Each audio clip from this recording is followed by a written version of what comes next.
यस्ता परम मुनि शुकदेव मुनि कल्पना गर्न सक्छौँ। उहाँले राधा कृष्ण गोपिनीहरूको जुन लीला छ त्यो लीलालाई हर्ष विभोर भएर आनन्द विभोर भएर गाउनुभयो महामुनिहरूको सभामा, भागवत सभामा। र यसैलाई श्रीमद् भागवतको मुकुटमणि भन्नुभयो। यो मुकुटमणि हो, श्रीमद् भागवतको सार हो कि गोपिनीहरू र श्रीकृष्ण बीच भएको प्रेम सम्बन्ध। यो नै श्रीमद् भागवतको निष्कर्ष हो। गोपी भाव, गोपीहरूले जसरी भक्ति गर्नुभयो त्यो नै सर्वोच्च हो। नारद मुनिले नारद भक्ति सूत्रमा पनि बताउनु भयो, अथ गोपीका नाम, ब्रज गोपीहरूले जुन भावमा भक्ति गर्नुभयो त्यो नै भक्तिको सर्वोच्च आदर्श हो। त्योभन्दा परम आदर्श केही पनि छैन। त आचार्यवर अगाडि बताउनुहुन्छ, यदि ब्रज गोपीहरूको परकीय भावको श्रवण कीर्तन अनिष्टकारी हुने भए महामुनि श्री शुकदेव गोस्वामीले यस प्रकार सुस्पष्ट भावले आनन्द विभोर भएर सम्भोग रसको वर्णन गर्नु हुँदैन थियो। कृत्वा तावन्तमात्मनं यावतिर्गोपयोषितः, अर्थात् षड ऐश्वर्यशाली स्वयं भगवान श्रीकृष्ण आत्माराम भएर पनि जति गोपिनीहरू हुनुहुन्थ्यो त्यति नै स्वरूप धारण गरेर उनीहरूका साथ विलास गर्नुभयो। यो एकदम बुझ्नुपर्ने कुरा छ। श्रीकृष्ण आत्माराम आप्तकाम, अर्थात् आफैमा सन्तुष्ट, आफैमा तृप्त। उहाँलाई तृप्तिका लागि, उहाँको आनन्दका लागि अरू केही कुराको आवश्यकता पर्दैन। तर पनि उहाँले ब्रज गोपीहरूका साथ जति पनि गोपिनीहरू हुनुहुन्थ्यो ती सम्पूर्ण गोपिनीहरू जति सङ्ख्यामा हुनुहुन्छ त्यति नै आफूलाई विस्तार गरेर ती गोपिनीहरूलाई अनुमोदन गर्नुभयो, सुस्वागत गर्नुभयो। हेर्नुहोस् है, शुकदेवजी महाराज यस प्रकार वर्णन गर्दै हुनुहुन्छ। हेर्नुहोस्, इस महाप्रेम की लीला के श्रवण कीर्तन स्मरण से कोई भी व्यक्ति प्रेम लाभ कर धन्य हो सकता है। आचार्य त अझ अगाडि बताउनुहुन्छ, वास्तवमा यो जुन दिव्य लीला छ, रासलीलाको वर्णन छ, यो नसुन्ने, यसबाट टाढा जाने होइन, यसलाई सुन्ने, यसलाई रसास्वादन गर्ने, यसमा डुब्ने। यदि कोही व्यक्तिले यसलाई सुनेर यसलाई रसास्वादन गर्न सक्यो भने त उसको जीवन परम लाभमय बन्नेछ, धन्य बन्नेछ, उसले परम लाभ प्राप्त गर्नेछ। योभन्दा ठुलो लाभ केही पनि हुने छैन। अगाडि बताउनुहुन्छ, ये बात रासलीला के अंत में फलश्रुति में श्री शुकमुनि ने सुस्पष्ट रूप से बताई गई है। इस प्रेममय लीला की महाप्रेम प्रदायिनी शक्ति की बात तार स्वर से घोषित किए। तार स्वर भनेको उच्च स्वरले घोषित गर्नुभएको छ सुकदेवजी महाराजले। के भन्नुभयो? विक्रीडितं ब्रजवधू विरिदं च विष्णुः श्रद्धान्वितो हनु शृणुयादथ वर्णयद्यः भक्तिं परां भगवती प्रतिलभ्य कामं हृद्रोगमाशोपहिनोत्यचिरेण धीरः। त बडा सुन्दर कुरा बताउनुहुन्छ, सबैले ध्यान दिएर सुन्नुहोस्। अर्थात् जो व्यक्तिले श्रद्धापूर्वक ब्रज गोपिनीहरूका साथ श्रीकृष्णको रास आदि विहारको निरन्तर श्रवण कीर्तन र वर्णन गर्दछ उसले छिटोभन्दा छिटो श्रीकृष्णमा पराभक्ति अर्थात् श्रीकृष्णको प्रेम भक्ति प्राप्त गरी हृदयको महाविनाशकारी रोग काम रोगलाई जितेर परम धीरता प्राप्त गर्दछ। श्रीमद् भागवतको रासलीलाको निष्कर्ष के अब यो मिथ्या हो? सुकदेवजी महाराज बताउँदै हुनुहुन्छ निष्कर्ष दिँदै तार स्वरमा। तार स्वर भनेको के? उच्च स्वरमा, चर्को स्वरले उहाँले यो घोषणा गर्नुहुन्छ, यदि कसैले निरन्तर निरन्तर श्रीकृष्ण र श्री राधा आदि ब्रजगोपीहरूका बीच भएको जुन रास विहार आदि लीलाको श्रवण गर्दछ, सुन्दछ, श्रद्धापूर्वक भन्यो, फेरि अश्रद्धाका साथ होइन, च्यालेन्ज दिनलाई, बिल्ला उडाउनलाई त्यसको कुरा गरिएको होइन। यहाँ श्रद्धापूर्वक। श्रद्धा भनेको के हो?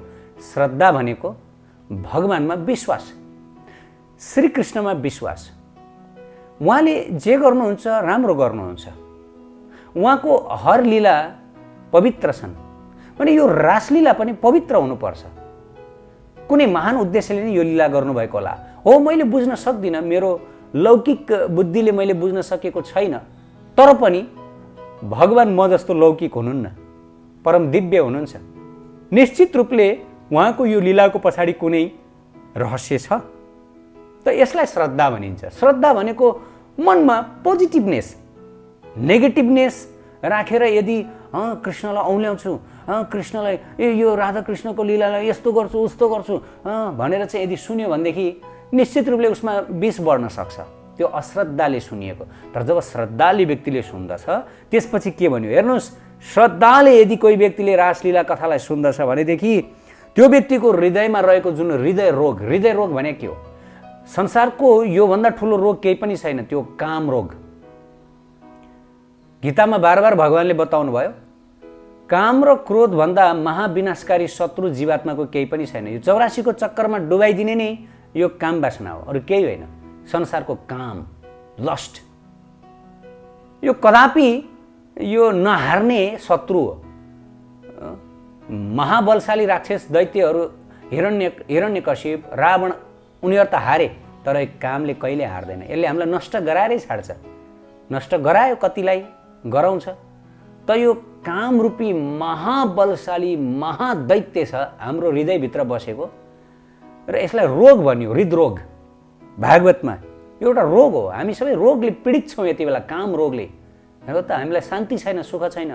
र यो काम भनेको यस्तो छ, यसलाई जति भोगे पनि कहिले शान्त हुँदैन। एक त यो हाम्रो विनाशकारी, हाम्रो शत्रु हो, र साथमा यो यस्तो हो जसले भोग मागिरहन्छ र जति दिए पनि यो अगाउँदैन। फेरि यस्तो भयानक शत्रु हामीले पालेर राखेका छौँ भित्र।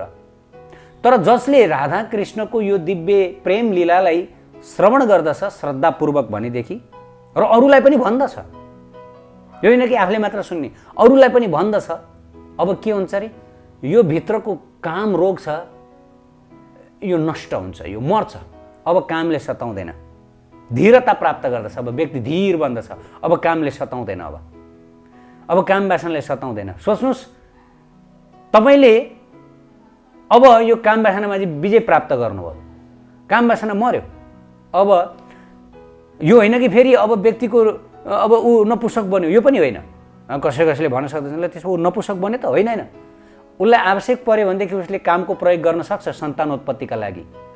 तर सर्पको विष निकालेपछि सर्प जस्तो हुन्छ त्यस्तै हुन्छ। हेर्नुहोस्, जडवादीहरू जो यो प्रेम राज्यमा आएका छैनन्, राधा कृष्णको राज्यमा आएका छैनन्, त उनीहरू हेर्दा कामले आक्रान्त नभएको जस्तो देखिन्छन्, शान्त। तर होइन, त्यो भनेको शान्त बसेको सर्प जस्तै हो। सर्प शान्त बस्यो भन्दैमा अब सर्प मित्र भयो भन्न मिल्दैन। सर्प अब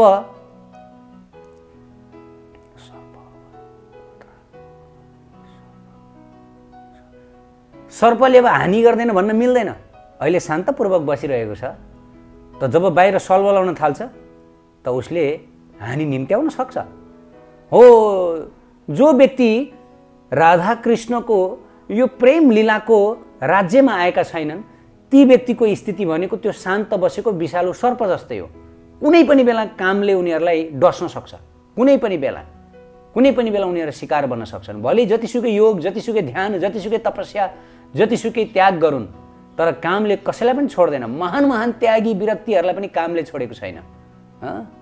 हामीले कथा सुन्दछौँ, विश्वामित्र जस्ता, सौभरी मुनि जस्ता महान तपस्वी ध्यानीहरूको जीवनमा पनि थोरै मात्र काम दर्शन, थोरै मात्र काम क्रीडाको दर्शनले उहाँहरूको तपोबल, उहाँहरू आफ्नो तपस्याबाट गिर्नु भएको प्रसङ्ग छ।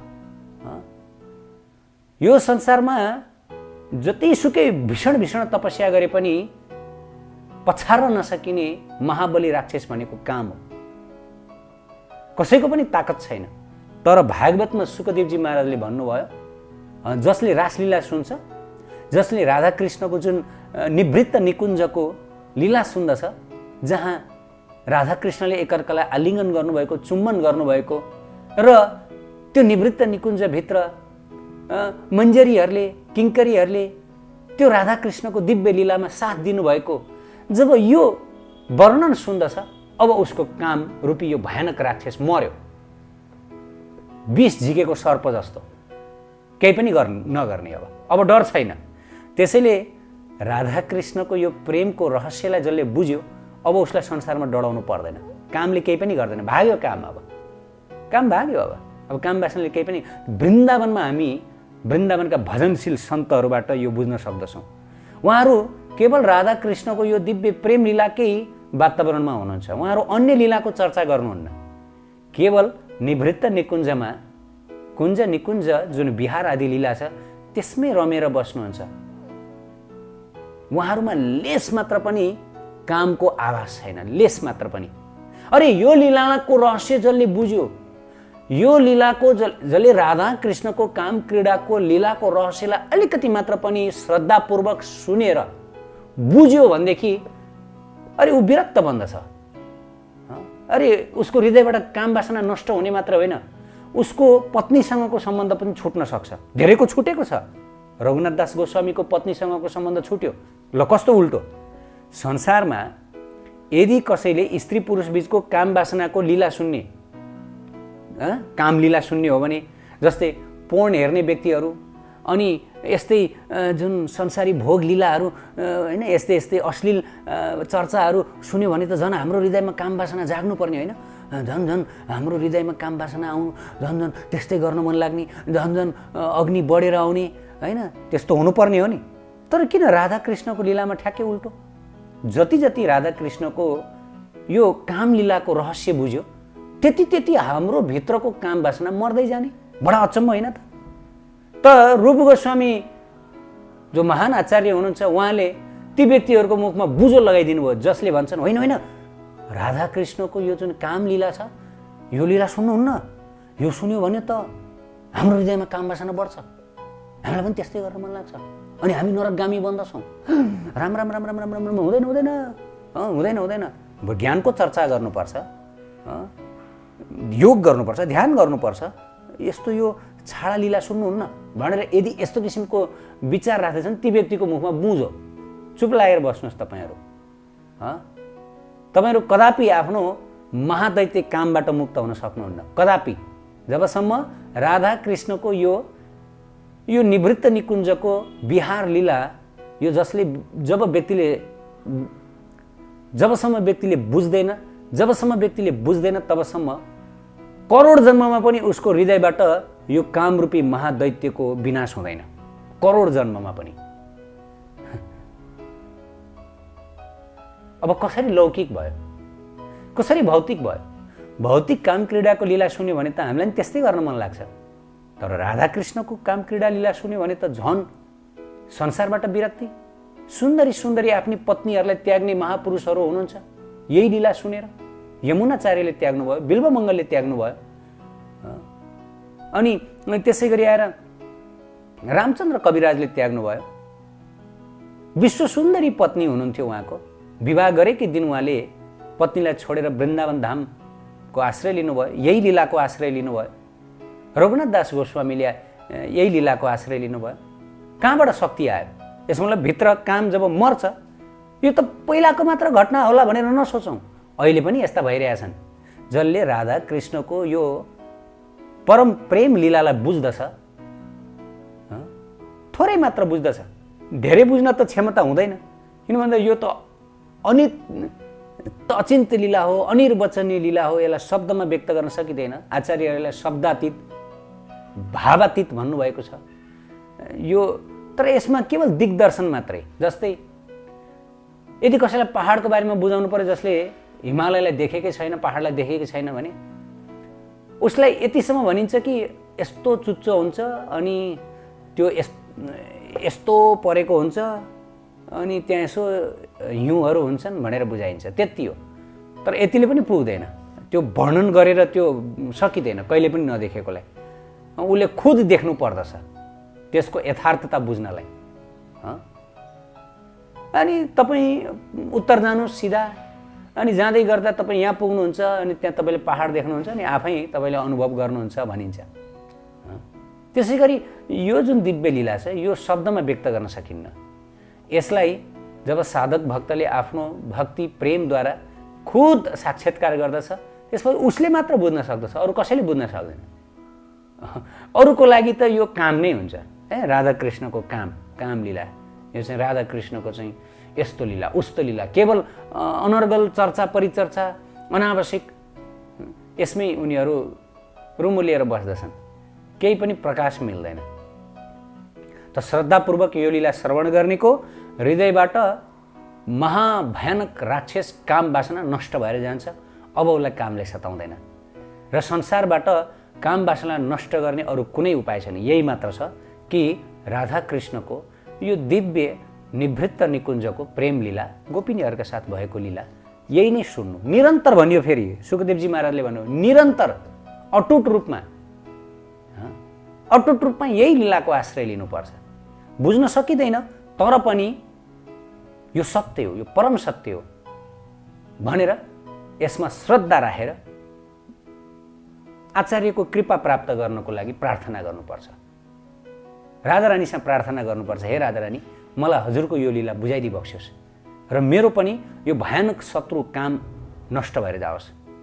श्री राधे।